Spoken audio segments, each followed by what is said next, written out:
En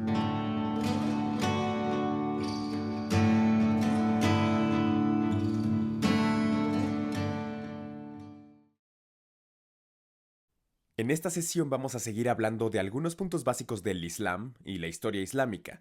Hemos terminado de hablar de los 5 pilares del Islam. Hay algo a lo que muchas personas se refieren como el sexto pilar del Islam y no es oficial, pero muchas personas se refieren a este así y es el yihad. Es un término familiar para muchos de nosotros, pero a veces no sabemos lo que significa realmente. Muchos hemos escuchado esta palabra en el concepto del terrorismo islámico o la guerra, pero la palabra misma solo significa problemas. Originalmente era usada de dos formas diferentes. Primeramente era usada para referirse al problema que tienen todos los hombres contra su propio deseo de no obedecer a Dios. He tenido amigos musulmanes y eruditos musulmanes que me explican que el primer y más importante yihad es el yihad que el hombre paga dentro de sí mismo para hacerse obediente a la voluntad de Alá. Ese es un significado teórico muy importante y muchos eruditos cuando han escrito sobre ello en el pasado usan la palabra de esa forma. El segundo significado que viene a nosotros de la historia islámica es que el yihad era usada para describir cuando los musulmanes tienen que pelear para defenderse a sí mismos contra un atacante externo. Así que si una ciudad musulmana era atacada por un ejército extranjero, se unirían en llanto al yihad para defenderse de aquellos atacantes, y se suponía que solo fuera una guerra defensiva o el problema de un hombre en su interior. Desafortunadamente esa no es la forma en que la palabra se usa hoy y como sabemos muchos usan el yihad para referirse a una guerra muy agresiva e incluso al terrorismo, pero ese no es el significado original de la palabra para los musulmanes y los eruditos musulmanes. Ahora, justo como muchos cristianos, muchos musulmanes no conocen las 6 doctrinas y puede o no que incluso practiquen los pilares del Islam. Ciertamente no todos practican los 5 pilares. He conocido a muchos musulmanes que muy rara vez oraron. De hecho, he conocido a muchos musulmanes, con los años, que para ellos, ser religiosamente musulmán significó que fueran a la mezquita en 2 festividades importantes y oraron una vez después de comer. Pero este es el núcleo de sus enseñanzas religiosas, las cinco doctrinas principales o los 5 o incluso 6 pilares. Otra parte muy importante de la religión islámica y la cultura es que están explicadas por dos palabras que puede que ya haya escuchado alguna vez y las vamos a aprender, y esas son halal y haram. Literalmente significan permitido y prohibido, o limpio y no limpio. La manera principal en la que escuchará estas palabras es usada en referencia a la comida, y muchos sabemos que para los musulmanes la carne de cerdo es haram, está prohibida para ellos, es sucia para ellos, se supone que no deben comerla, pero de hecho los conceptos de halal y haram se refieren a muchas cosas diferentes en la vida. Es la idea de aquellas cosas que los musulmanes tienen permitidas y aquellas que tienen prohibidas. Tiene que ver con conductas, tiene que ver con algunas acciones, son cosas que no son mandadas, pero que también son mandadas a no hacer o que simplemente tienen permitido hacer. Cuando se trata de comida, que tiene que ver con el cerdo y también con la forma en que la carne ha sido cortada.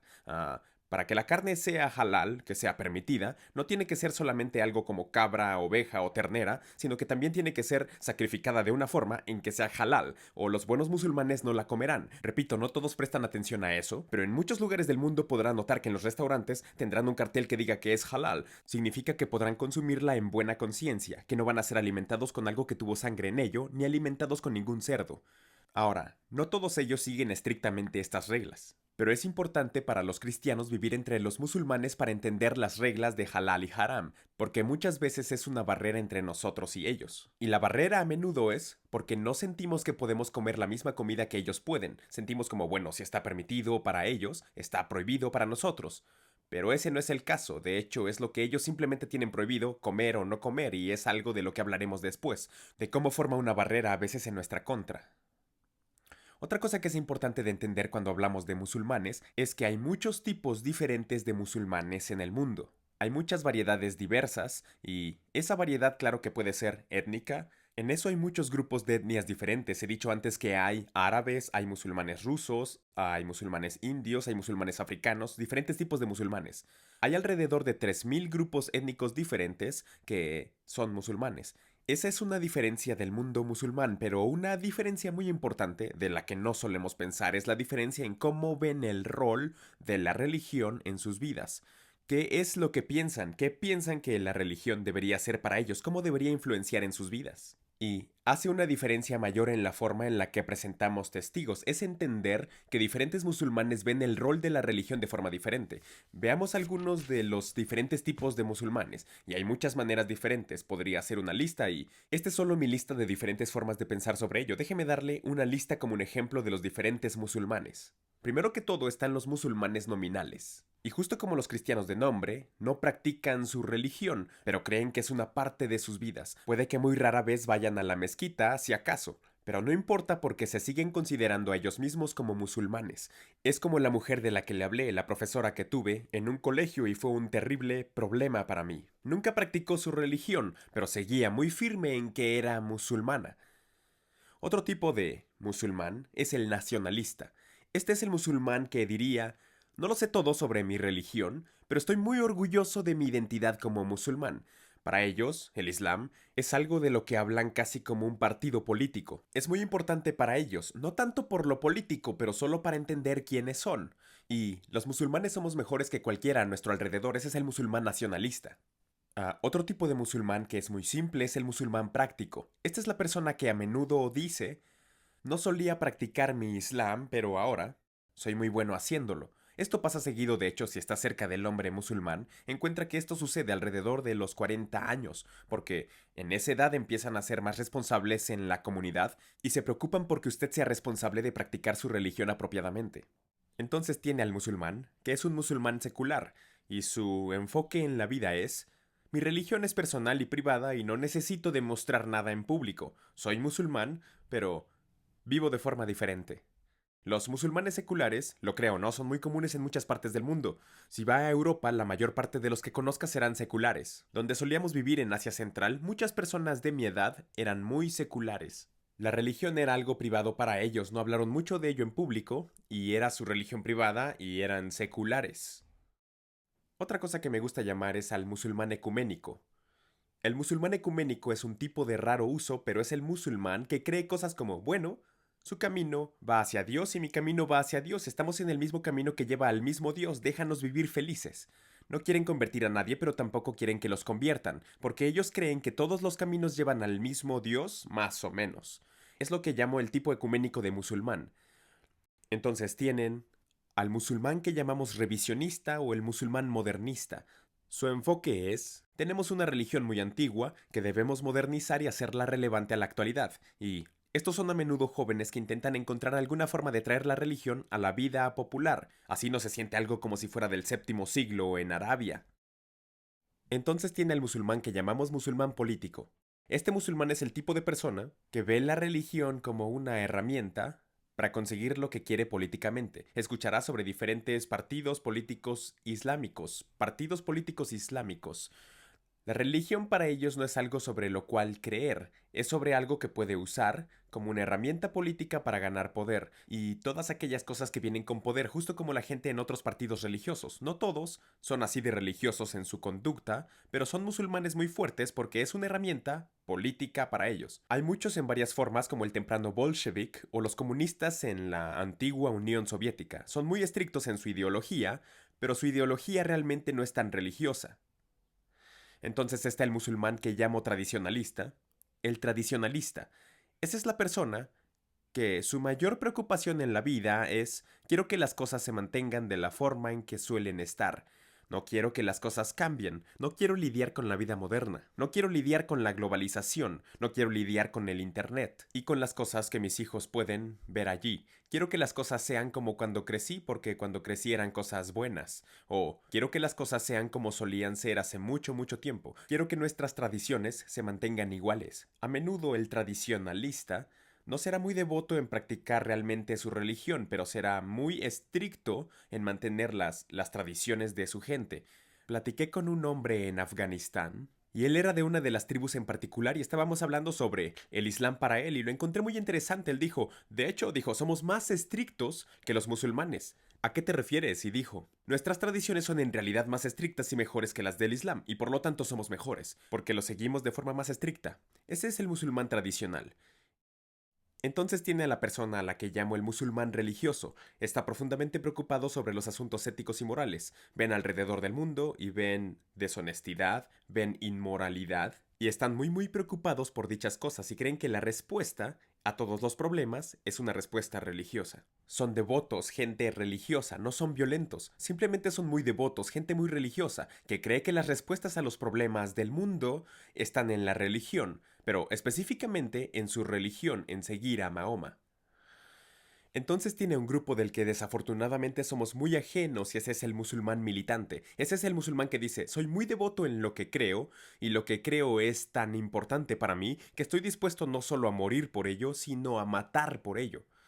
Por ejemplo, es muy importante el entender que el Islam cuando se refiere a mártir cuando los cristianos se refieren a mártires están hablando de alguien que muere por su fe. Cuando los musulmanes se refieren a mártires o el término shahid es el término técnico. Se refieren a alguien que está dispuesto a matar a otros y morir en el proceso por su fe. Ese es el musulmán militante que está dispuesto a hacer lo que sea, incluso violentamente, a defender y extender su fe. Y entonces tenemos a lo que llamo no conozco una mejor palabra para esto, pero les llamo los musulmanes evangélicos. Y ese es el musulmán que dice, mi fe es la mejor. Y no solo yo debería creerla, sino usted también debería creerla. Y trabajarán duro en intentar convencerle. Nunca lo olvidaré, estaba en mi apartamento una vez en Asia Central. Estaba en casa y alguien tocó a la puerta y abrí la puerta. Y estaba este hombre parado en ella. Y empezamos a tener esta conversación y estaba muy concentrado hablando sobre la mezquita, estaba básicamente evangelizándome y repentinamente en la esquina apareció un amigo mío de la escuela en la que estudiaba y dijo, ¡Hey, eres tú! Sí, sí, eres tú, ¿qué estás haciendo aquí? Y tuvimos esta conversación y le dijo el imán, oh, este es un amigo mío de la escuela. Y le dijo, bueno, ¿es musulmán? Y él dijo, bueno, no, pero aún puedes trabajar con él de todos modos. Y siguió tratando de ver cómo podía convertirme. Esos son los que yo llamo musulmanes evangélicos. De hecho, es muy interesante hoy este grupo que está muy orientado a la divulgación, incluso usan estrategias que los cristianos usan a menudo en el alcance evangelístico, como el evangelismo de puerta en puerta, o tienen pequeños tratados que tienen breves explicaciones del Islam y por qué debería convertirse al Islam y cuáles son los aspectos positivos del Islam. Los llamo musulmanes evangélicos.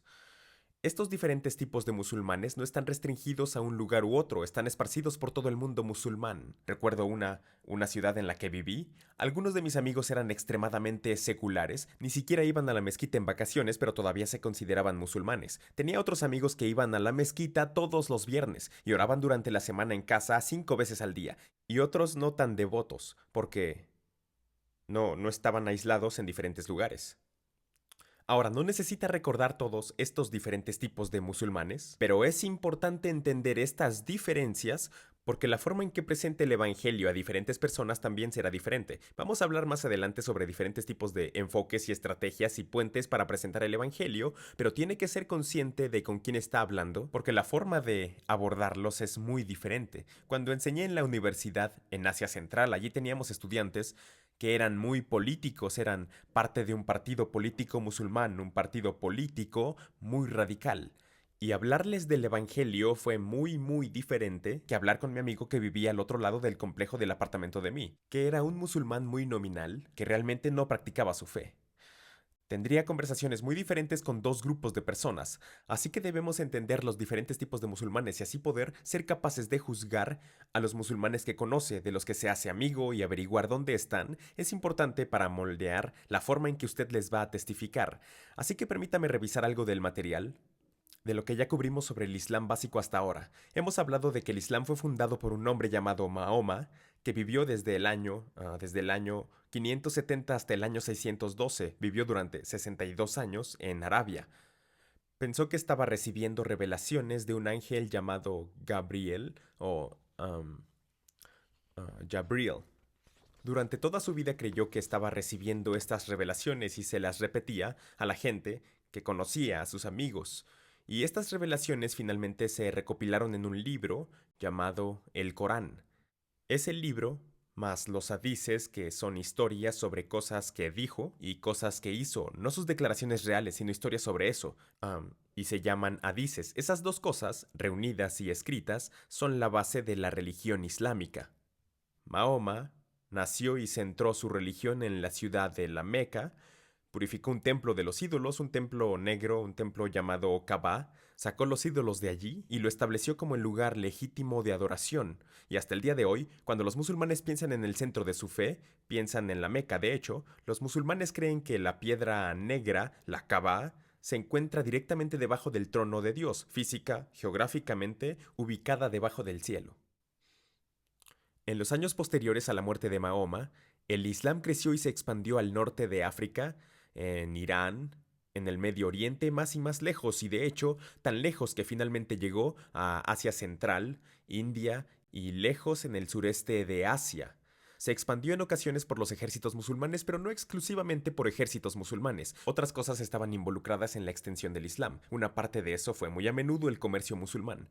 Otra cosa que fue parte de esa expansión fue que a medida que los musulmanes se hicieron gobernantes de nuevas regiones y ciudades, ejercieron presión política, social y económica sobre los pueblos que conquistaron. Muchas veces eran cristianos, y esos cristianos o esas otras personas eventualmente sucumbieron a esas presiones. No fue una presión violenta, pero aún así fue solo un lento exprimir de esas religiones, luego se convirtieron al Islam. Hablamos acerca de 6 doctrinas claves para el Islam. Eso es la creencia de que hay un solo Dios, ángeles, creer en profetas, la creencia en el día final de juicio y la creencia de la predestinación, y todas esas cosas son voluntad de Alá, o Inshallah como podría escuchar. Después hablamos sobre las 5 prácticas o 5 pilares que constituyen la base que sustenta las prácticas islámicas, y esa es la Shahada, que es la confesión de que no hay más Dios que Alá y Mahoma es su mensajero. Decir esto lo convierte en un musulmán. De hecho, eso se le dice al oído de todo niño musulmán cuando nace, y la mayoría de los musulmanes harán todo lo posible para que eso sea lo último que digan antes de morir. Luego está el salat, son oraciones rituales que se hacen en la mezquita.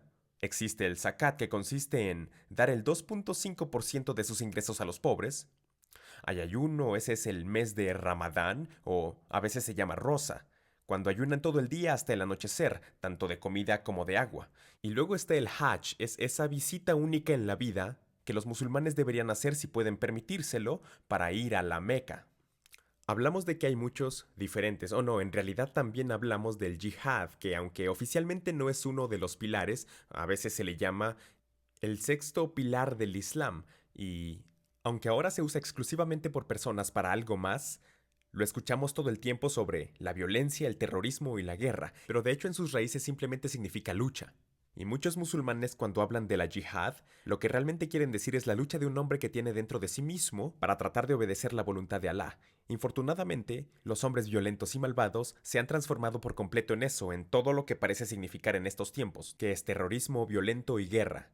También hablamos de que hay muchos tipos diferentes de musulmanes. Algunos son nominales, algunos se toman muy en serio su religión, otros son muy políticos y otros no. Algunos incluso son ateos, por extraño que suene. He escuchado a personas decirme antes que son musulmanes y ateos, y no veo ninguna diferencia entre los dos, porque para ellos ser musulmán es muy cultural hasta ese punto. Al recordar estos tipos diferentes de musulmanes y cómo se acercan a la religión, nos ayuda mientras tratamos de alcanzarlos con el Evangelio. Por eso es importante recordar o comprender esas categorías. Así que ahora, a partir de ahí, quiero pasar al área de la comunicación intercultural. Por lo que acabo de describir, si no lo sabía ya, ahora se dará cuenta de que los musulmanes viven en un mundo muy diferente al de nosotros los cristianos. Su mundo es simplemente diferente. Está formado por una historia diferente, no solo tiene una religión diferente, pero hay muchos factores que hacen que su forma de ver el mundo sea diferente a la nuestra. Por eso, cuando les estamos comunicando el Evangelio, lo que estamos comunicando es transcultural. Entonces, lo que debemos recordar es que en la comunicación intercultural es tan importante que tengamos cuidado de comunicarnos de una manera en que la gente de otra cultura pueda entender. Y es fácil olvidar esto cuando los musulmanes a los que les predicamos viven en nuestro propio país o viven en nuestra propia ciudad, tal vez hablan nuestro propio idioma, pero realmente su visión del mundo va a ser muy diferente. Por lo tanto, entender cómo comunicarse de una manera que ellos entiendan es importante. No me gusta hablar mucho de teoría en mis clases, pero este es un punto del que vale la pena hablar un poco acerca de la teoría de la comunicación. Y la teoría de la que estoy hablando se llama comunicación centrada en el oyente. Centrarse en el oyente más que en el hablante. Ahora, déjeme explicarlo así. Cuando estoy hablando con alguien, tengo un pensamiento en mi mente. Ese pensamiento entra en una palabra que pronuncio verbalmente.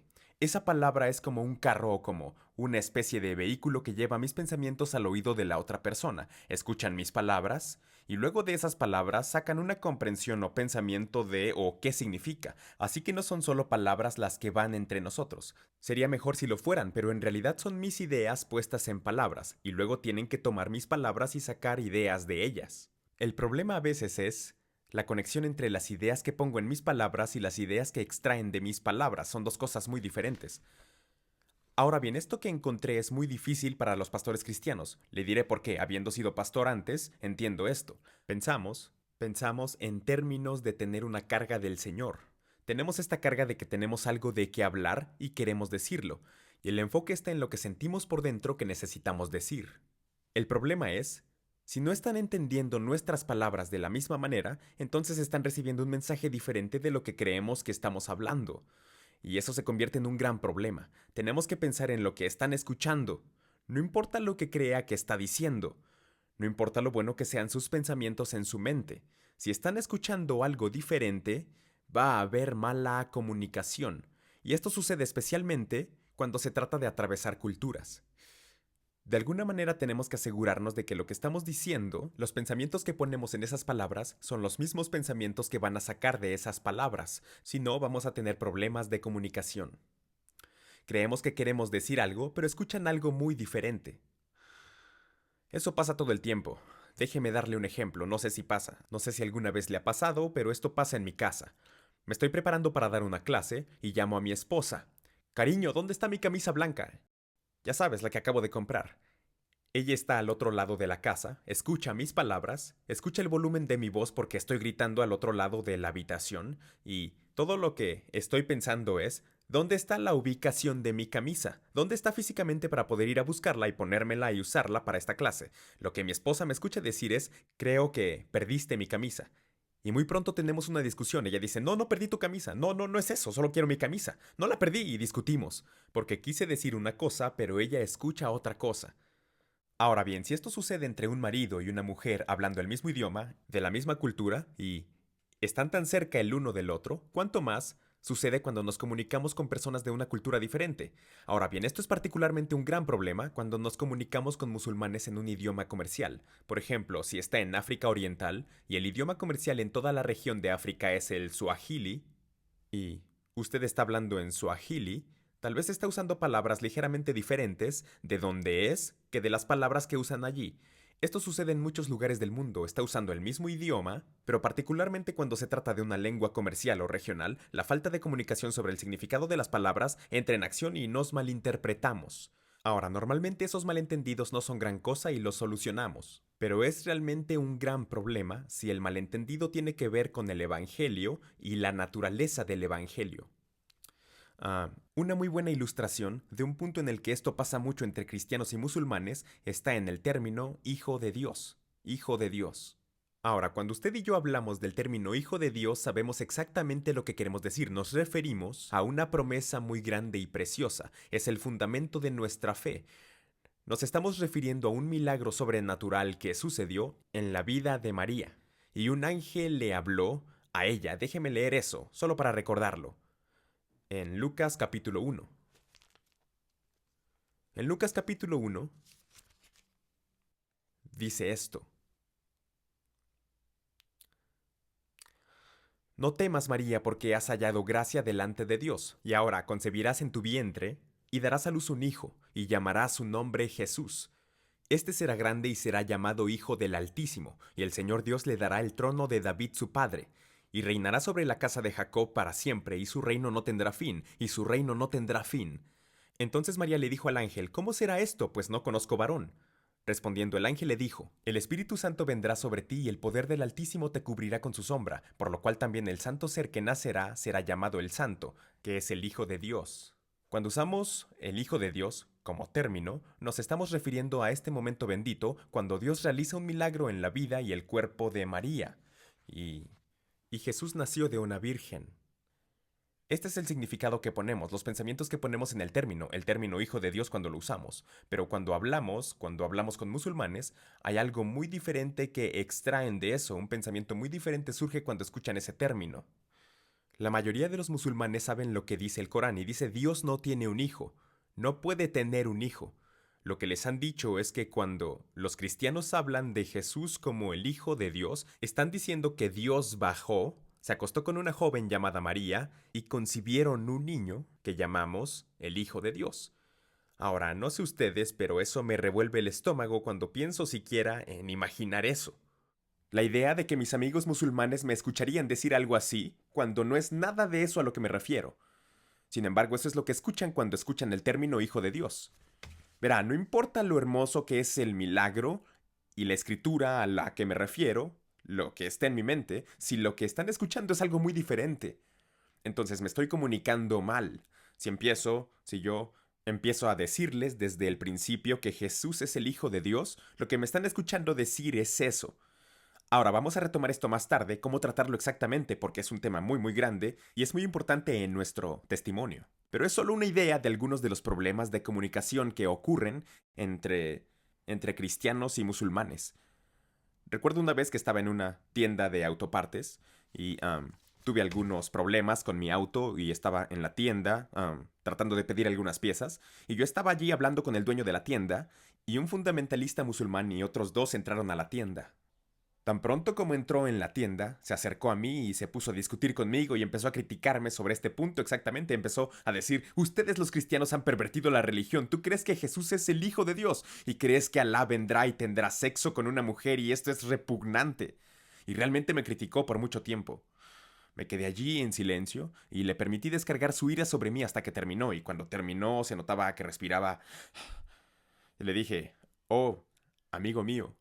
Eso es tan horrible. Lamento mucho que piense así porque nunca creería algo así. Es tan malvado pensar tal cosa acerca de Dios. Pero es obvio que realmente no sabe lo que creemos. ¿Aceptaría si le explico lo que creemos acerca de Jesús? Me miró algo raro y miró a sus amigos. No sabía qué pensar. Y él dijo, bueno, sí, supongo que sí. Y pude entonces explicarle el Evangelio muy claramente. Verá, yo no defendí el Hijo de Dios, aunque yo sí defiendo lo que significa. Sabía que no significaba eso para él. Y así, para asegurarnos de que no hubo falta de comunicación que obviamente ya estaba ocurriendo, me fui al ámbito de cómo puedo comunicarme claramente con este hombre sobre lo que esta preciosa verdad significa para mí. No me ofendí, no me defendí a mí mismo, no defendí la terminología a pesar de que la idea es preciosa para mí. Me di cuenta de que era un malentendido tomando lugar entre el hombre musulmán y yo, y la forma de superar eso fue hablándole claramente de una manera en que él pudiera entender. Recuerde, no depende de nosotros convencerlos de qué creer, depende de nosotros asegurarnos de ser claros en la presentación del Evangelio. Permítame leer algo que dice Pablo en Colosenses capítulo 4. Me encanta esto, dice, Colosenses 4 comienza en el verso 2. Dice, perseverad en la oración, velando en ella con acción de gracias, orando también al mismo tiempo por nosotros para que el Señor nos abra puerta para la palabra, a fin de dar a conocer el misterio de Cristo, por el cual también estoy preso, para que lo manifieste como debo hablar. Pablo dijo, oren por mí, para que pueda predicar, de tal manera que quede claro que eso es lo que debo hacer. Si era importante para Pablo asegurarse de que la forma en que comunicaba el Evangelio fuera clara, lo es también para nosotros. Entonces, ¿qué tenemos que hacer para eso? Lo principal que estoy argumentando que debemos hacer es que tenemos que tener en cuenta a las personas que nos escuchan, a lo que llamamos comunicación centrada en el oyente. Tenemos que pensar en lo que podrían estar escuchando, y ¿hay alguna manera de que lo que estoy diciendo pueda ser una mala comunicación para ellos? Vamos a hablar de pequeñas cosas como esta a lo largo de este curso. Aprenderemos a ajustar la forma en que explicamos las cosas, para que entiendan claramente lo que la Biblia dice. Ahora bien, esto no es una garantía de que van a creer en la Biblia o que van a aceptar el Evangelio, pero si un musulmán rechaza el Evangelio, quiero asegurarme de que están rechazando el Evangelio, y no algo que piensen que dije que estuvo mal. Si rechazan a Jesús como el Hijo de Dios, quiero asegurarme de que están rechazando lo que la Biblia enseña sobre eso, no alguna doctrina extraña y pervertida que creen que estoy tratando de decirles. Pero lo más importante que podemos hacer es lo que está haciendo ahora mismo. Está tomando tiempo para aprender. Está tomando tiempo para sentarse y realmente pensar cómo hago para compartir mi fe con los musulmanes. Le está dando un propósito. Porque cuando pone su corazón en algo, pone su corazón en esa dirección y suceden cosas buenas. Lo he visto en todo el mundo, en mi vida, lo he visto con otros misioneros. Cuando simplemente vamos a la deriva, a veces sucede algo bueno, algunas veces no pasa nada. Pero si ponemos nuestro corazón en ello, si realmente nos proponemos en nuestro corazón hacer algo, en este caso, propósito en su corazón, cómo aprender la forma correcta y apropiadamente comunicar claramente el Evangelio a los musulmanes, cosas buenas vendrán de eso. Así que quiero motivarle que lo que está haciendo en tomar este curso es un primer paso muy importante, porque está haciendo lo que Pablo dice ahí, y eso es hacer el Evangelio claro. Oro para que Dios le conceda grandes habilidades en eso, y durante el tiempo en este curso tenga cada vez mayor habilidad para que el glorioso evangelio de Jesús sea más claro para sus amigos y vecinos musulmanes.